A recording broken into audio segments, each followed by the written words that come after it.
السلام علیکم ورحمۃ اللہ وبرکاتہ نحمدہ ونصلی علی رسول الکریم اما بعد فاعوذ باللہ من الشیطان الرجیم بسم اللہ الرحمن الرحیم رب اشرح لی صدری ویسر لی امری واحلل عقدۃ من لسانی یفقہوا قولی رب زدنی علما۔ میرا نام عروش نابیہ سلیم خان۔ میری تقریر کا موضوع ہے نماز۔ میں اپنی تقریر کا آغاز ایک شعر سے کرنا چاہوں گی۔ کل فرصت نہ ملی تو کیا کروں گے، کل فرصت نہ ملی تو کیا کروں گے، اتنی مہلت نہ ملی تو کیا کروں گے۔ روز کہتے ہو کل سے پڑھیں گے نماز، روز کہتے ہو کل سے پڑھیں گے نماز، کل آنکھیں نہ کھلی تو کیا کروں گے۔ اللہ تعالیٰ نے پر 5 وقت کی نماز فرض کی ہے اور قرآن میں نماز پڑھنے کا حکم نہیں بلکہ نماز قائم کرنے کا حکم دیا گیا ہے۔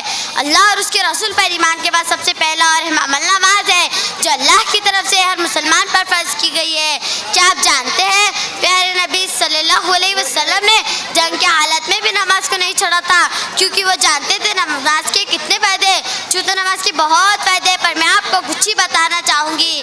نماز دین کا ستون ہے اور ستون ہی قائم نہیں رہا تو بندہ دیندار ہونے کا دعویٰ کیسے کر سکتا ہے۔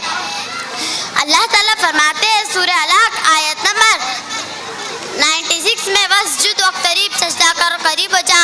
سجدہ عشق ہو تو عبادت کا مزہ آتا ہے، سجدہ عشق ہو تو عبادت کا مزہ آتا ہے، خالی سجدوں میں تو بس دنیا ہی بسا کرتی ہے۔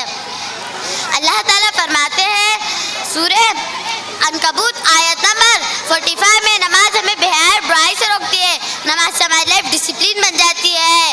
اللہ تعالیٰ فرماتے ہیں سورہ نساء آیت نمبر 103 میں نماز ہم فکس ٹائم پر رکھی گئی ہے اور اسی لیے نماز پڑھ لو کیونکہ یہی مومن کی معراج ہے، اور اسی لیے نماز پڑھ لو کیونکہ میرے زندگی کا مقصد تیرے دین کی سرفرازی، میرے زندگی کا مقصد تیرے دین کی سرفرازی، میں اسی لیے مسلمان، میں اسی لیے نمازی۔ وآخر دعوانا الحمدللہ رب العالمین۔ السلام علیکم ورحمۃ اللہ۔